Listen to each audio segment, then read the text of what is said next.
channel mga kaibigan. At kung bago ka pa lang sa ating channel, please do like and subscribe sa ating channel mga kaibigan. Well, good news para kay Marlon Tapales mga kapatid. Alam naman natin sa kanyang huling laban against Inoue mga kaibigan is gumapang itong si Tapales mga kapatid. Pero ang good news ay magkakaroon siya ng laban sa Pilipinas mga kaibigan this coming May of this year mga kapatid.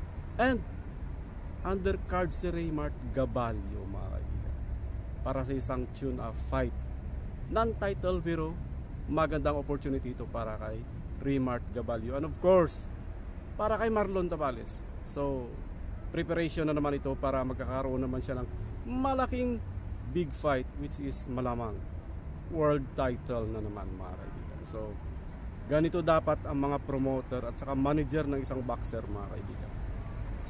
Galing ka man sa gapang, natalo ka man at gumapang mga kaibigan, is babangon ka ulit sa napakadaling panahon at lumaban na naman. So ganun lang talaga.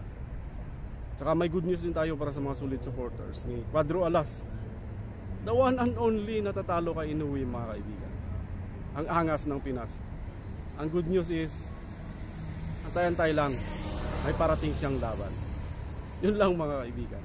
Sabi nga nila, there is no harm in hoping at saka waiting mga kaibigan. So mga Cuadro Alas fans, solid supporters at saka mga fanatics, antayin-tayo lang guys, magkakaroon din ng laban.